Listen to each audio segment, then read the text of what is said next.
Hello students, Bansal maths classes की आज की इस वीडियो में आपका स्वागत है। आज इस वीडियो में हम क्लास 9th में chapter 9 areas of triangles and quadrilaterals में थ्योरम 9.2 करने वाले हैं। बहुत ही इम्पोर्टेंट ये थ्योरम होने वाली है और इस थ्योरम पर बेस्ड कुछ क्वेश्चन भी हम यहाँ पर करेंगे, तो आप इन्हें सभी को अच्छे से समझने के लिए वीडियो को लास्ट तक ज़रूर देखें और अगर आपको वीडियो अच्छा लगे तो लाइक और शेयर भी ज़रूर करें। चलिए शुरू करते हैं थ्योरम 9.2।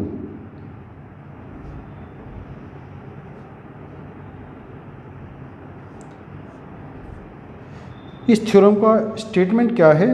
एक ही आधार या बराबर आधारों वाले और एक ही समांतर रेखाओं के बीच स्थित सभी त्रिभुज क्षेत्रफल में बराबर होते हैं।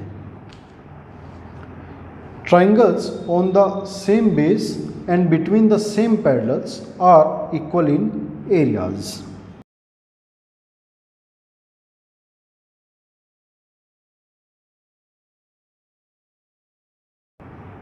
इसमें हमें क्या चीज़ पता है वो नोट करते हैं। सबसे पहले ज्ञात है, गिवन। तो यहाँ पर हमें पता है कि त्रिभुज ए बी सी और त्रिभुज P B C same base, एक ही आधार बी सी और एक ही समांतर रेखाओं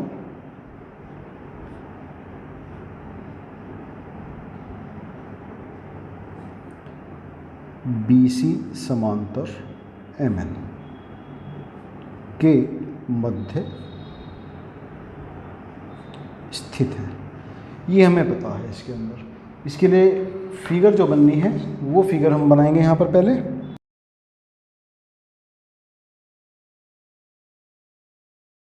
सिद्ध करना है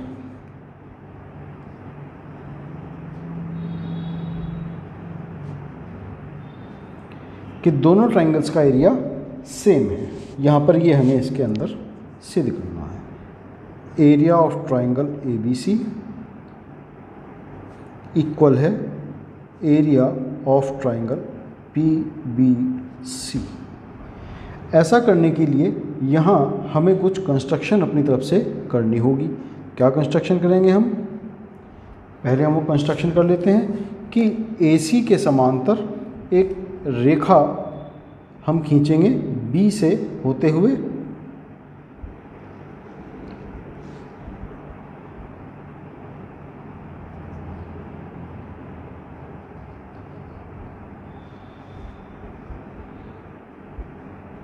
और इधर PB के समांतर एक रेखा खींचेंगे C से होते हुए।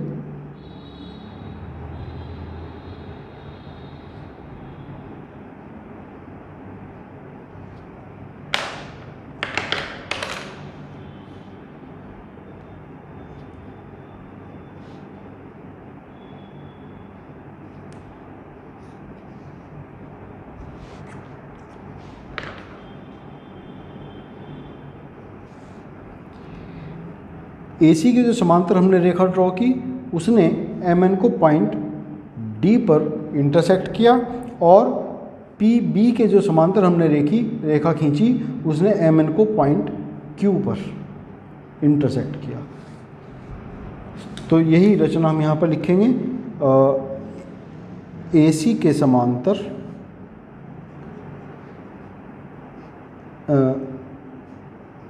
DB समांतर AC व QC समांतर PB खींची।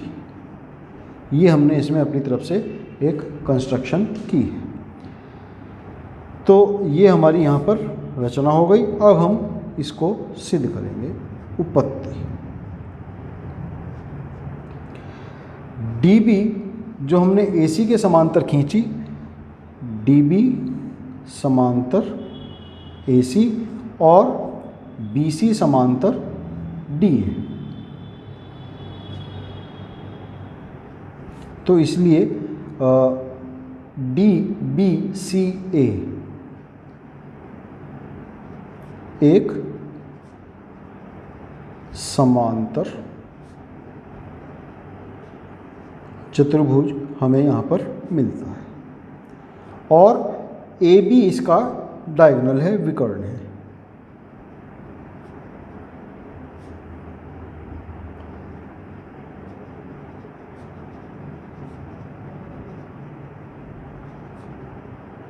तो किसी भी समांतर चतुर्भुज का कोई भी हम विकर्ण खींचे, डायगोनल खींचे, तो वो जो है दो सर्वांगसम त्रिभुजों में उस समांतर चतुर्भुज को विभाजित कर देता है, और दोनों सर्वांगसम त्रिभुज जो कोई भी दो सर्वांगसम त्रिभुज होंगे वो एरिया में इक्वल होते हैं। इसलिए हम कह सकते हैं कि area of triangle A B C equal होगा half area of parallelogram D B C ए।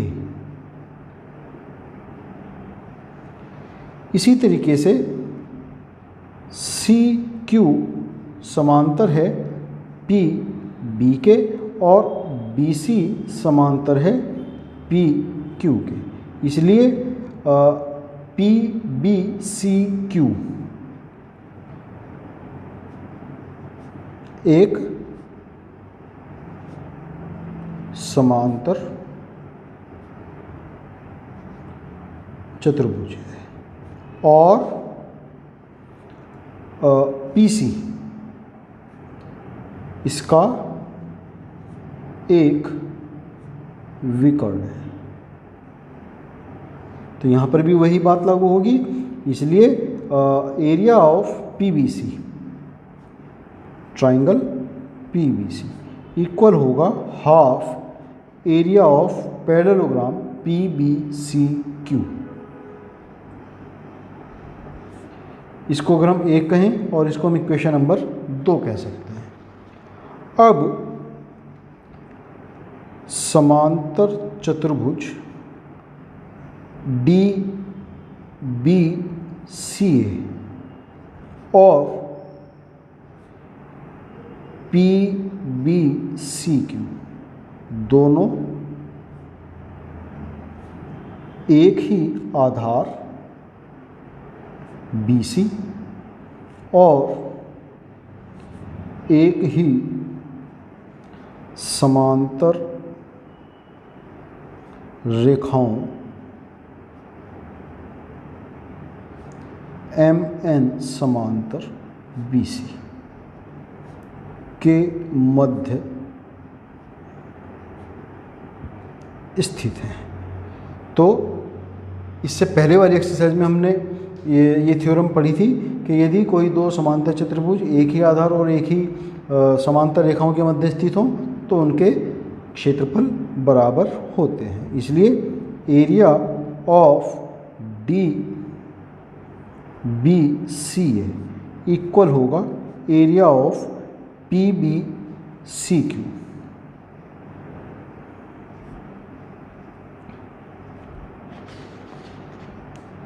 इसको हमने कहा equation number 3।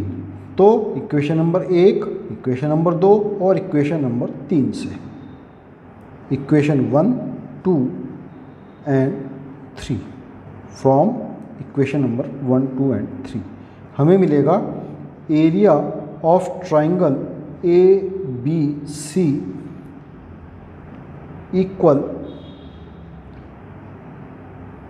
Area of triangle PBC equal half area DBCA कह लो या हाफ एरिया PBCQ कह लें, बात एक ही है। तो यहाँ से ये हमें मिला कि area of triangle ABC equal है एरिया ऑफ ट्राइंगल PBC, और यही हमें सिद्ध करना था, हैंस प्रूव्ड। तो ये हुई हमारी थ्योरम नंबर 9.2 यहाँ कंप्लीट। इसी के कन्वर्स थ्योरम है कि क्या कहती है वो converse theorem, triangles having the same base और equal bases and equal areas lies between the same parallels. एक ही आधार या बराबर आधारों वाले और बराबर क्षेत्रफलों वाले त्रिभुज एक ही समांतर रेखाओं के मध्य स्थित होते हैं। तो यहाँ पर इसको हमें प्रूव करने की आवश्यकता नहीं है, हम सीधे एक्सरसाइज 9.3 पर जाएंगे और उसके कुछ क्वेश्चन यहाँ पर करेंगे। तो एक्सरसाइज 9.3 में क्वेश्चन नंबर 1, यहाँ पर एक फिगर हमें दी है 9.23 में त्रिभुज ABC की एक माध्यिका AD पर स्थित कोई बिंदु E है। दर्शाइए एरिया ऑफ ABE बराबर है एरिया ऑफ ACE। ये हमें यहाँ पर सिद्ध करना है। तो इसके हम पहले यहाँ पर एक फिगर बनाएंगे, जो हमें फिगर यहाँ पर गिवन है। ये फिगर इस क्वेश्चन के लिए यहाँ पर हमें मिली है। तो यहाँ इस क्वेश्चन में हमें पता है कि AD त्रिभुज ABC के लिए मीडियन है, और हमें ये भी पता है कि कोई भी मीडियन किसी भी त्रिभुज को दो बराबर क्षेत्रफलों वाले त्रिभुज में डिवाइड कर देती है। तो चूंकि AD त्रिभुज ABC की माध्यिका है, इसलिए एरिया ऑफ त्रिभुज, इससे दो त्रिभुज कौन कौन से बने, ADB और ADC, तो इन दोनों का एरिया सेम होगा। तो area of triangle ADB equal होगा area of triangle ADC।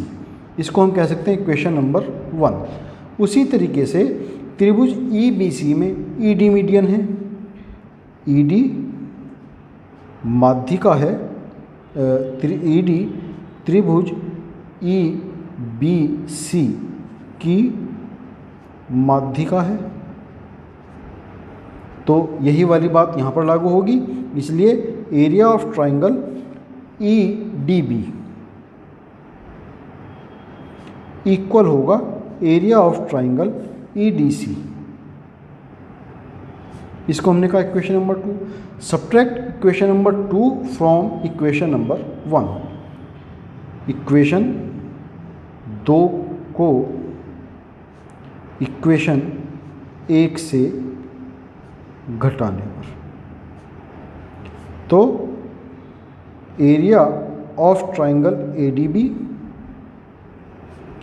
Minus area of triangle EDB equal होगा area of triangle ADC minus area of triangle EDC। ADB में से जब हमने EDC को निकाल दिया तो हमारे पास केवल AEB ये वाला त्रिभुज बचेगा। AEB कह रहे हैं या ABE कह रहे हैं, एक ही बात है वो। तो इसका मतलब एरिया घटाने के बाद में ADB में से EDB घटाया तो एरिया बचा हमारे पास त्रिभुज ABE का।